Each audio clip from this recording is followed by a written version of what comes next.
Warahmatullahi wabarakatuh. Innal hamdalillah nahmaduhu wa nasta'inuhu wa nastaghfiruh wa na'udzu billahi min syururi anfusina wa min sayyiati a'malina. Man yahdihillahu fala mudilla lahu wa man yudlil fala hadiyalah. Wa asyhadu an la ilaha illallah wahdahu la syarikalah wa asyhadu anna Muhammadan abduhu wa rasuluhu la nabiyya ba'dah. Ya ayyuhalladzina amanu taqullaha haqqa tuqatih wa la tamutunna illa wa antum muslimun. Ya ayyuhan nasu taqu rabbakumul ladzi khalaqakum min nafsin wahidah wa khalaqa minha zawjaha wa batha minhuma rijalan katsiran wa nisaa'a wattaqullaha alladzi tasaaluna bihi wal arham innallaha kana 'alaikum raqiba. Ya ayyuhalladzina amanu taqullaha wa qulu qawlan sadida yuslih lakum a'malakum wa yaghfir lakum dhunubakum wa man yuti'illaha wa rasulahu faqad faza fawzan 'azima.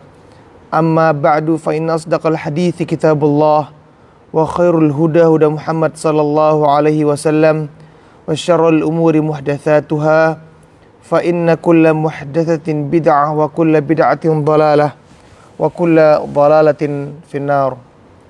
Ikhwati fillah, para hadirin yang dirahmati oleh Allah Subhanahu wa taala, segala puji dan syukur kita ucapkan kepada Allah Subhanahu wa taala atas segala nikmat yang Ia berikan kepada kita semuanya sehingga kita bisa berkumpul kembali di masjid yang mulia ini.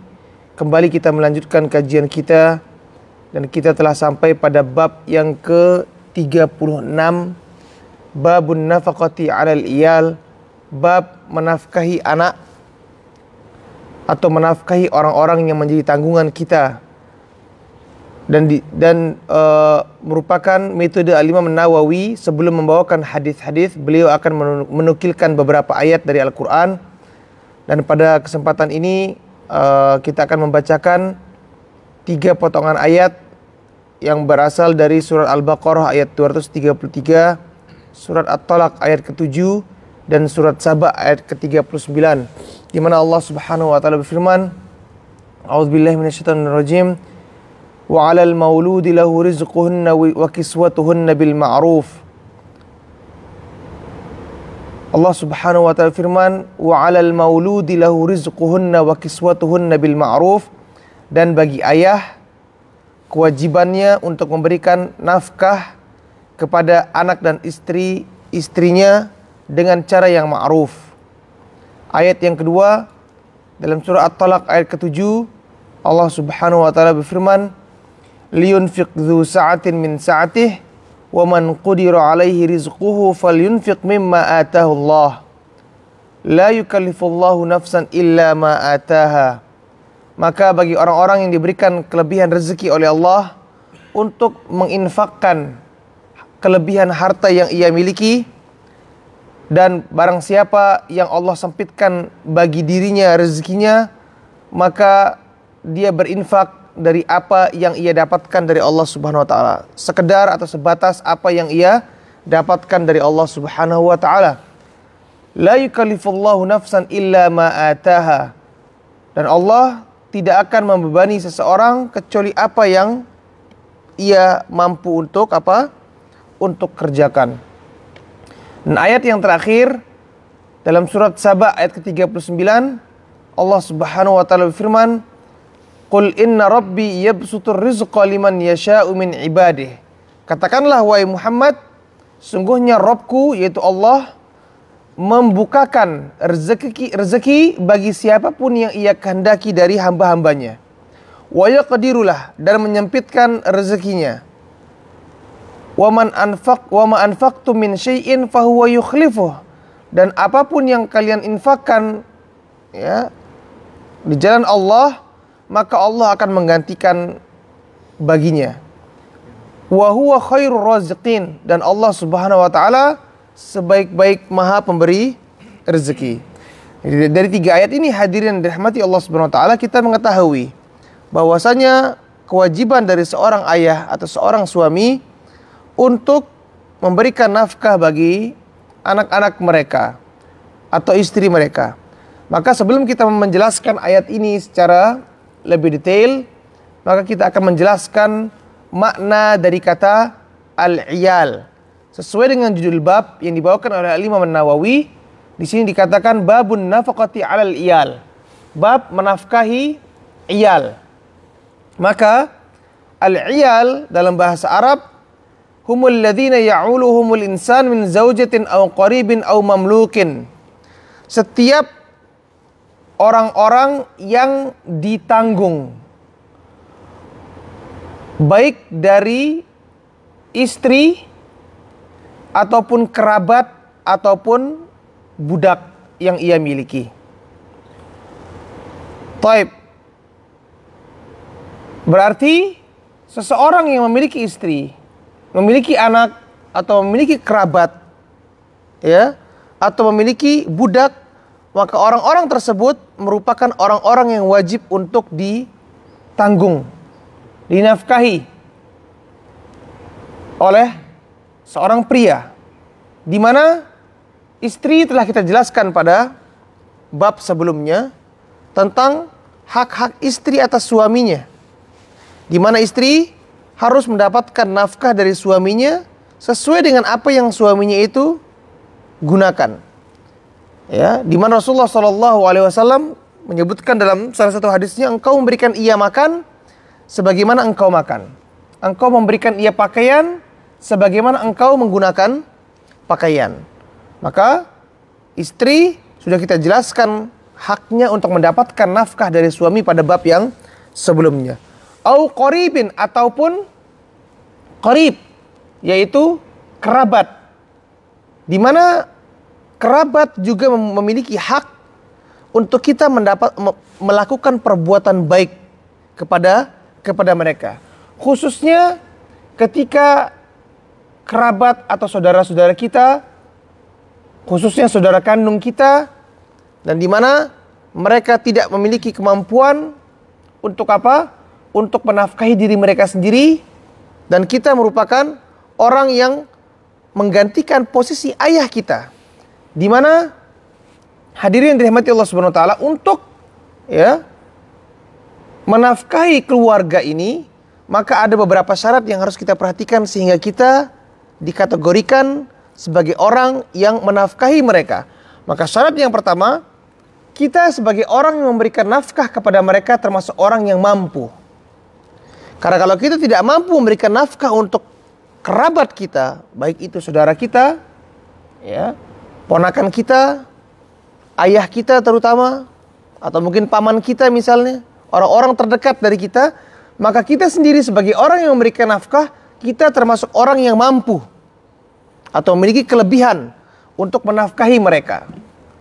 Karena sesuai dengan firman Allah Subhanahu wa taala, liyunfiq dzu sa'atin min sa'atih. Orang-orang yang memiliki kemampuan untuk menafkahi yang lainnya dan ia memiliki kemampuan tersebut, maka hendaklah dia menafkahi hartanya atau memberikan infak dengan hartanya tersebut. Ini syarat yang pertama, kita sebagai orang yang memberikan nafkah mampu. Syarat yang kedua, orang yang akan diberikan nafkah dari golongan kerabat kita tadi itu tidak mampu untuk menafkahi dirinya sendiri. Ya. Kalau dia mampu untuk menafkahi dirinya sendiri, artinya dia sehat, kemudian dia bisa bekerja, ya, maka kita tidak wajib untuk menafkahi mereka. Dalam arti ketika mereka tidak mampu untuk menafkahi diri mereka, mereka masih kecil, belum bisa bekerja, atau mereka terlalu tua, tidak bisa bekerja, atau mereka dalam kondisi sakit, tidak bisa bekerja, maka di sini mereka termasuk dalam kategori orang-orang yang ajiz, yang tidak mampu untuk menafkahi diri mereka sendiri. Ya. Taib. Dan yang terakhir, yang menjadi syarat bagi kita untuk menafkahi yang namanya kerabat, yang dikatakan sebagai kerabat ini adalah orang-orang yang termasuk ahli waris kita, atau termasuk orang-orang yang bisa menerima waris dari kita. Seperti kita berikan contoh, saudara kita, dia akan mendapatkan warisan dari kita dalam kondisi-kondisi tertentu. Paman kita, ya, kemudian saudara-saudara atau ayah kita, ibu kita. Maka di luar dari anggota ahli waris yang ada kemungkinan mereka mendapatkan warisan dari kita, maka kita tidak memiliki kewajiban untuk menafkahi mereka. Kita hanya mendapatkan anjuran untuk berbuat baik kepada mereka, atau dalam arti membantu mereka. Bisa dibedakan antara kewajiban memberikan nafkah dengan anjuran untuk berbuat baik dan membantu mereka. Seperti misalnya anak paman. Anak paman tidak kita memberikan kewajiban, kita tidak punya kewajiban untuk apa? Untuk menafkahi mereka. Karena mereka bukan termasuk ahli waris kita. Sehingga kita hanya mendapatkan anjuran untuk membantu mereka jikalau mereka dalam kondisi apa? Kesusahan. Tapi yang menjadi poin pembicaraan kita pada pagi hari ini adalah golongan orang-orang yang wajib kita nafkahi. Dengan 3 syarat tersebut dari golongan apa? Golongan keluarga atau kerabat kita. Baik. Hadirin yang dirahmati Allah Subhanahu wa taala, dalam ayat-ayat ini telah jelas bahwasanya seseorang yang memiliki kemampuan dan dia mampu untuk apa? Untuk menafkahi, maka dia mendapatkan kewajiban dari Allah Subhanahu wa taala untuk menafkahi orang-orang yang merupakan tanggungan dari mereka, baik dari istri ataupun budak sahaya ataupun kerabat, itu saudara, orang-orang terdekat kita, saudara, ayah, ya. Maka ini yang perlu kita perhatikan, hadirin dirahmati Allah Subhanahu wa taala. Jangan sampai kita melalaikan kewajiban ini dan kita melakukan sebuah pelanggaran besar dalam agama kita. Maka kita akan bacakan sekarang hadis dari Rasulullah sallallahu alaihi wasallam, dan ini adalah hadis yang ke-289 di mana Rasulullah sallallahu alaihi wasallam, atau di mana Al-Imam Nawawi menukilkan hadis ini dari sahabat Abu Hurairah radhiyallahu an, bahwasanya Rasulullah sallallahu alaihi wasallam bersabda, "Dinarun anfaqtahu fi sabilillah, wa dinarun anfaqtahu fi raqabah, wa dinarun tasaddaqta bihi ala miskin, wa dinarun ala anfaqtahu ala ahlik, a'dhamuhuma ajran alladhi anfaqtahu ala ahlik." Rawahu Muslim. Hadis ini hadis yang sahih diriwayatkan oleh Al-Imam Muslim dalam kitab sahihnya. Di Rasulullah SAW bersabda, dinarun, 1 dinar. Ya, gambaran dari harta yang kita berikan. Kalau kita di Australia menggunakan dolar, misal di Indonesia menggunakan apa?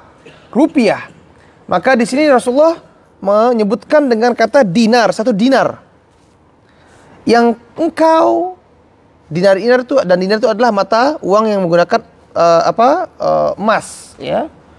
Dinarun anfaqtahu fi sabilillah, 1 dinar yang engkau infakkan di jalan Allah. Baik itu untuk apa? Untuk sedekah ataupun untuk apa? Jihad fi sabilillah dan lain sebagainya. Wa dinarun anfaqtahu fi raqabah, dan dinar, 1 dinar yang engkau infakkan untuk membebaskan seorang budak. Wa dinarun tasaddaqta bihi ala miskin, dan 1 dinar yang engkau sedekahkan bagi orang miskin. Wa dinarun anfaqta ala ahlik, dan 1 dinar yang engkau infakkan kepada keluargamu, istri dan anak-anakmu. Maka di sini Rasulullah menyebutkan 4 macam bentuk mengeluarkan uang kita bagi orang-orang lainnya. Yang pertama, di jalan Allah. Yang kedua, untuk membebaskan budak. Yang ketiga, untuk orang-orang miskin. Dan yang terakhir, untuk anak dan istri kita. Maka kata Rasulullah SAW, a'dhamuhuma ajran, yang paling besar pahalanya dari semua ini, dari 4 macam ini, yang paling besar pahalanya yang mana? Alladzi anfaqtahu ala ahlik, yang engkau infakkan untuk apa? Untuk keluargamu. Maka ini hadirin yang dirahmati Allah Subhanahu wa taala, yang perlu kita perhatikan bahwasanya banyak sebagian orang itu, ya, memiliki pola pikir, ya. Dia banyak menghabiskan uangnya untuk misalnya orang-orang lainnya dalam bentuk bantuan. Dan saya katakan ini baik. Tidak pernah saya mengatakan ini tidak baik. Akan tapi kadang-kadang dengan melakukan hal tersebut, dia sampai mengorbankan anak dan istrinya. Meletakkan anak dan istrinya dalam kondisi yang sulit.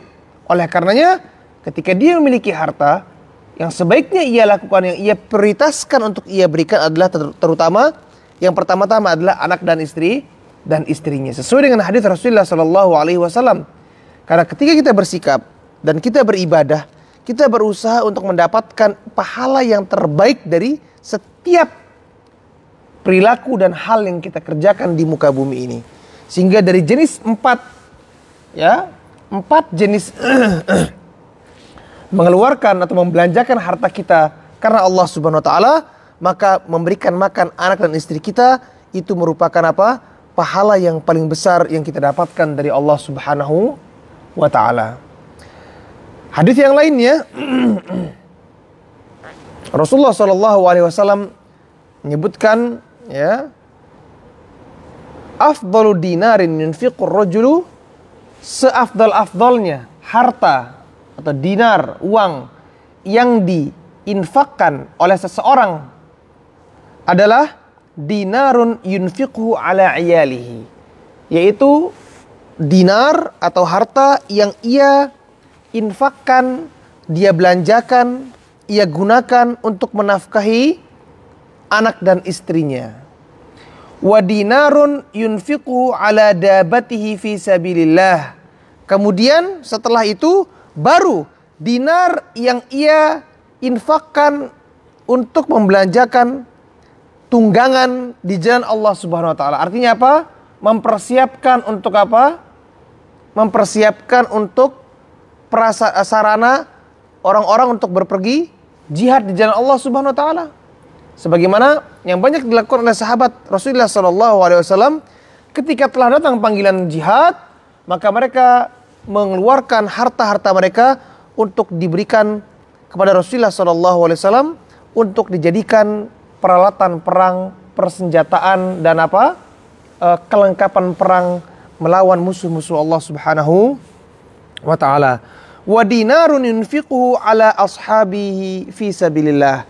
Kemudian baru dia mengeluarkan atau menginfakkan hartanya, mengeluarkan hartanya untuk membantu teman-temannya, orang-orang yang lainnya, kerabat-kerabatnya di jalan Allah Subhanahu wa taala, karena Allah Subhanahu wa taala. Jadi kita mengetahui 3 tahapan menginfakkan harta kita ini. Ketika kita menafkahi anak dan istri kita, ini adalah yang merupakan yang paling tinggi derajatnya dan paling tinggi pahalanya di sisi Allah Subhanahu wa taala. Dan hadis yang berikutnya dari sahabat Ummu Salamah radhiyallahu anha, ya, dari Ummu Salamah, beliau berkata, "Qultu ya Rasulullah," aku berkata, "Wahai Rasulullah, hal li ajrun fi bani Abi Salamah an unfiq alaihim?" Dan dia seorang wanita, bukan seorang ayah, seorang ibu. Dan ia mengatakan, "Wahai Rasulullah sallallahu alaihi wasallam, apakah aku akan mendapatkan pahala jikalau aku menginfakkan hartaku atau memberikan makan anak-anaknya Abu Salamah?" Di sini ada 2 kemungkinan, ya. Bisa jadi kemungkinan itu adalah anak-anak dia dengan Abu Salamah yang merupakan suaminya, atau itu adalah anak-anak bawaan dari suaminya, bukan anak dari Ummu Salamah ini. Ala kulli hal, ya, baik itu merupakan anak kandung dari Ummu Salamah ataupun anak bawaan suami dari Ummu Salamah ini, jikalau ia mengeluarkan hartanya untuk apa? Menafkahi mereka, kata Rasulullah sallallahu alaihi wasallam, ya, "Na'am laki ajrun ma anfaqta alaihim." Iya benar, engkau akan mendapatkan pahala, ya, dari harta yang kau infakkan untuk mereka, kata Rasulullah sallallahu alaihi wasallam. Artinya tidak ada hal yang sia-sia. Tidak ada hal yang tidak dicatat oleh Allah Subhanahu wa taala. Tidak ada hal yang tidak dibalas oleh Allah Subhanahu wa taala. Segala hal yang kita lakukan di muka bumi ini pasti akan dibalas oleh Allah Subhanahu wa taala. Apalagi hal-hal penting di mana kita memberikan makan anak dan istri kita, orang-orang yang tidak mampu untuk menafkahi diri mereka sendiri, yang merupakan kewajiban kita, yang Allah telah jadikan mereka sebagai tanggungan kita. Maka di sanalah tempat kita memiliki kewajiban untuk menafkahi mereka, dan itu merupakan jihad, merupakan perjuangan jihad bagi seorang ayah, seorang suami untuk menafkahi anak istri mereka, mendapatkan pahala yang besar dari Allah Subhanahu wa taala. Hadis yang berikutnya dari sahabat Sa'ad bin Abi Waqqas radhiyallahu an, ya, di sini fi hadits tawil alladzi qaddamnahu fi awalil kitab fi babin niyyah. Jadi ini adalah potongan dari hadis yang panjang. Yang pertama kali hadisnya versi panjangnya dibawakan oleh Imam Nawawi di awal bab, yaitu bab niat, di awal kajian Riyadhus Shalihin ini. Anna Rasulullah sallallahu alaihi wasallam qala lahu, bahwasanya Rasulullah sallallahu alaihi wasallam pernah berkata kepada Sa'ad bin Abi Waqqas radhiyallahu an, wa innaka lan tunfiqa nafaqatan tabtaghi biha wajha Allah. Dan engkau wahai Sa'ad, kata Rasulullah, sungguhnya tidaklah engkau menafkahkan nafkah yang engkau mengharapkan pahala dari Allah Subhanahu wa taala karena nafkah tersebut, illa ujirta biha, kecuali engkau akan mendapatkan pahala dari apa yang engkau nafkahi itu, kata Rasulullah sallallahu alaihi wasallam. Hatta ma taj'alu fi fammi imra'atik, bahkan sampai-sampai apa yang engkau masukkan ke dalam mulut istrimu, makanan. Jadi jangankan ya kita menyekolahkan anak kita, jangankan kita memberikan pakaian bagi mereka, jangankan kita memberikan rumah bagi mereka, jangankan kita mengobati mereka yang sedang sakit misalnya, sekedar kita memberikan makanan yang dimasukkan ke mulut istri kita saja, itu sudah mendapatkan pahala dari Allah Subhanahu wa ta'ala. Dan ini hadis yang sahih, diriwayatkan oleh Imam Bukhari dan Muslim dalam kitab sahih mereka. Jadi ini adalah perintah dari Allah Subhanahu wa ta'ala bagi kita, orang-orang yang memiliki kemampuan untuk memberikan nafkah bagi anak dan istri kita, atau kerabat-kerabat kita, keluarga kita yang tidak mampu untuk mencari nafkah. Kita memiliki kewajiban menafkahi anak kita, ya, orang tua kita, cucu kita, ya, paman kita, saudara-saudara kita.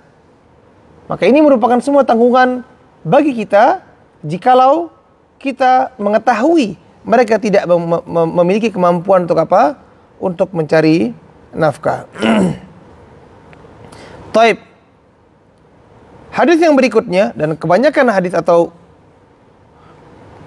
mayoritas dari hadis yang dibawakan oleh Imam Nawawi di awal bab nafkah bagi anak dan istri ini, kebanyakan memiliki makna yang hampir sama, namun dibawakan oleh Imam Nawawi sebagai sebagai penjelas dalam permasalahan dalam bab ini. Hadis yang berikutnya dari sahabat Abu Mas'ud Al-Badri radhiyallahu an, dari Rasulullah sallallahu alaihi wasallam, beliau bersabda, "Idza anfaqa ar-rajulu ala ahlihi nafaqatan yahtasibuha fahiya lahu sadaqah." Apabila, kata Rasulullah sallallahu alaihi wasallam, seorang lelaki menafkahi keluarganya yang ia mengharapkan ya pahala dari Allah Subhanahu wa taala, melainkan nafkahnya tersebut akan dihitung sebagai sedekah oleh Allah Subhanahu wa taala. Selain nafkah, dihitung juga sebagai sedekah. Jadi ini bukan merupakan perkara yang sepele, hadirin dirahmati Allah Subhanahu wa taala. Ya, ini perkara yang sangat agung, merupakan kehormatan, ya. Bukan hanya kewajiban, ini kehormatan bagi suami dan bagi anak laki-laki atau bagi ayah yang memiliki orang-orang yang ditanggung oleh dia untuk dinafkahi, untuk mendapatkan pahala dari Allah Subhanahu wa taala. Taib. Yang berikutnya dari sahabat Abdullah bin Amr bin As radhiyallahu anhuma, bahwasanya Rasulullah sallallahu alaihi wasallam bersabda, "Kafa bil mar'i itsman an yudayyi'a man yaqut." Haditsun sahihun rawahu Abu Dawud wa ghairuh. Hadis yang sahih diriwayatkan oleh Imam Abu Dawud dan yang lainnya. Rasulullah SAW bersabda, "Kafa bil mar'i itsman." Cukuplah seseorang itu mendapatkan dosa. Kapan orang ini mendapatkan dosa? Apa yang menyebabkan ia mendapatkan dosa? An yudayyi'a man yaqut, ketika ia menyia-nyiakan orang yang ia wajib untuk berikan makan. Mendapatkan dosa dari Allah Subhanahu wa taala. Sebagian orang tidak mau menafkahi anak dan istrinya. Tidak mau mencari nafkah. Ya. Membuat anak dan istrinya harus apa? Harus menderita. Entah karena ia malas, entah karena dia tidak mau apa? Bekerja sama sekali.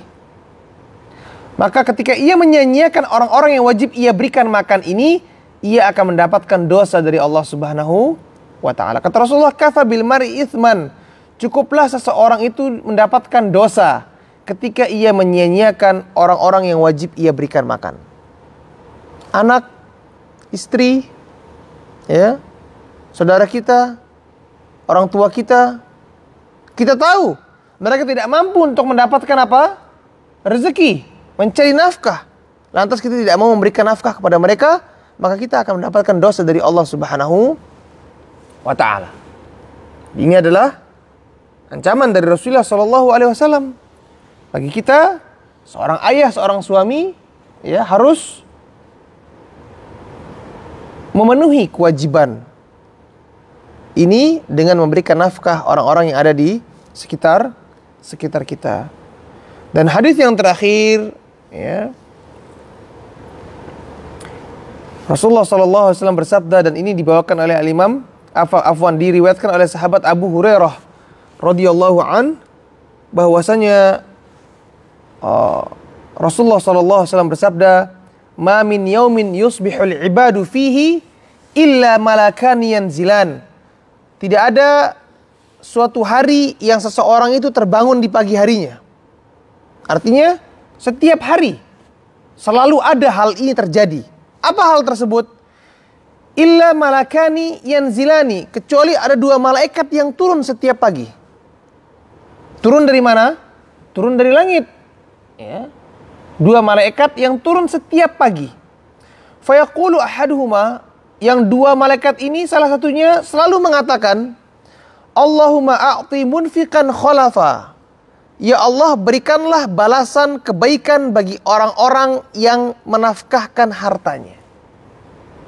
Saya katakan, menafkahkan harta kita itu banyak jenisnya. Sebagaimana hadis yang kita sebutkan tadi. 1 dinar disedekahkan, diinfakkan untuk apa? Di jalan Allah. 1 dinar diinfakkan untuk apa? Untuk budak sahaya, membebaskan budak. 1 dinar yang kita infakkan untuk membantu orang-orang miskin secara umum. Dan 1 dinar yang kita berikan kepada keluarga kita. Mana yang paling afdal? Kepada keluarga kita. Maka di sini kata para malaikat ini mendoakan, ya Allah, berikanlah balasan bagi orang yang menginfakkan harta mereka. Jadi siapapun yang menginfakkan harta mereka akan mendapatkan balasan dari Allah Subhanahu wa taala, balasan kebaikan. Didoakan oleh malaikat.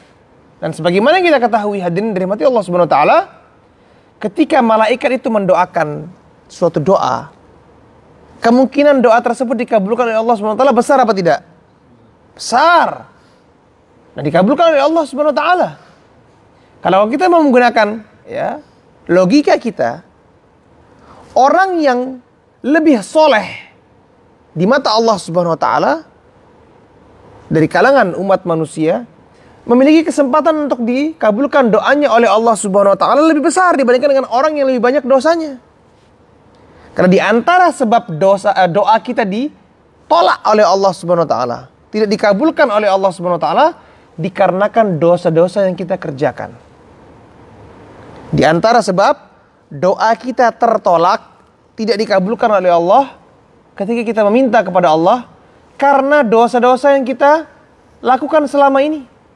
Sehingga kita wajib untuk bertaubat agar doa kita didengar oleh Allah Subhanahu wa taala. Semakin tinggi tingkat kesolehan orang tersebut, ketakwaan dia kepada Allah Subhanahu wa taala, maka peluang dikabulkan doanya oleh Allah Subhanahu wa taala semakin besar. Dan para malaikat tidak pernah bermaksiat kepada Allah Subhanahu wa taala. La ya'suna Allah ma amarahum wa yaf'aluna ma yu'marun. Para malaikat itu tidak pernah bermaksiat kepada Allah Subhanahu wa taala. dan dia selalu mentaati apa-apa yang Allah perintahkan kepada mereka. Sehingga doa malaikat itu sangat luar biasa, hadirin dirahmati Allah Subhanahu wa taala. Di malaikat yang pertama mendoakan, ya Allah, berikanlah balasan kebaikan, balaslah orang-orang yang menafkahkan harta mereka. Dan malaikat yang satunya lagi juga mendoakan dengan doa yang sebaliknya. Allahumma a'ti mumsikan talafa. Ya Allah, berikanlah kehancuran pada harta orang-orang yang pelit, yang menahan hartanya, tidak mau menginfakkan hartanya. Didoakan apa? Hancur hartanya, tidak barokah hartanya, tidak memberikan manfaat bagi dirinya hartanya. Kadang-kadang ada orang memiliki pemasukan yang begitu banyaknya, tapi karena jauh dari keberkahan dan jarangnya ia membantu orang lain, jarang menginfakkan hartanya di jalan Allah Subhanahu wa taala, maka kadang-kadang uang itu seperti tidak menjadi apa-apa. Dan ia tidak menyadari kenapa uang ini kok selalu habis. Mesti habis. Tidak ada yang tersisa. Padahal saya merasa tidak pernah beli apa-apa. Itulah dia dicabut keberkahan oleh Allah Subhanahu wa taala. Berbeda dengan orang yang diberkahi hartanya oleh Allah Subhanahu wa taala. Walaupun hartanya tersebut sedikit, namun ia berkah, maka akan menjadikan banyak manfaat yang ia rasakan dari hartanya tersebut. Entah itu anak dan istrinya mendapatkan manfaat, keluarganya mendapatkan manfaat, saudara-saudaranya mendapatkan manfaat, ya, membantu saudaranya, ayah dan ibunya mendapatkan manfaat dari harta yang tersebut. Keberkahan diberikan oleh Allah Subhanahu wa taala. Dan itu yang kita cari. Bukan nominal yang kita cari dari harta kita. Akan tapi apakah harta tersebut barokah dan memberikan manfaat yang besar kepada orang yang lainnya. Maka ini yang perlu kita perhatikan, hadirin yang dirahmati Allah Subhanahu wa taala. Dan yang terakhir, sebagai penutup pengajian pada pagi hari ini, maka ini merupakan solusi atau sebagai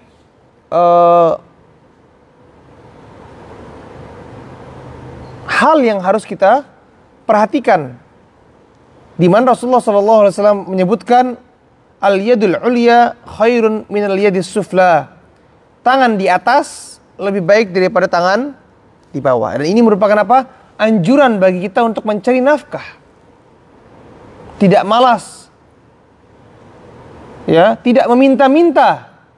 Di mana Rasulullah mengatakan al-yadul ulya, tangan di atas itu lebih baik daripada tangan di bawah. Artinya memberi lebih baik daripada menerima, apalagi meminta. Oleh karenanya, agar kita bisa memberi, maka kita perlu mencari nafkah. Mengerahkan kemampuan kita untuk mencari nafkah yang kita bisa berikan kepada apa? Keluarga kita. Wabda biman ta'ul, dan mulailah. Dan ini banyak kesalahan. Orang ketika dia bekerja, dapat uang yang pertama diberikan siapa? Orang yang lainnya. Begitu dia bekerja, dapat gaji pertama, traktir temannya. Ya, traktir kawan-kawannya, lupa sama anak sama istrinya.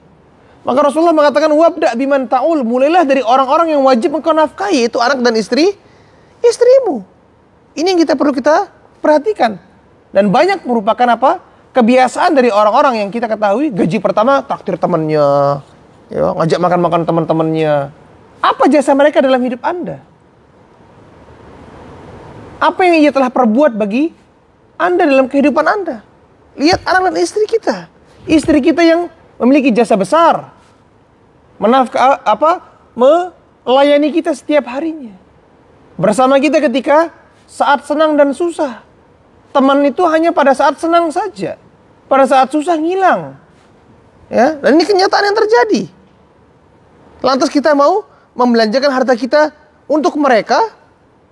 Apa jasa mereka buat hidup kita? Yang kita dahulukan adalah siapa?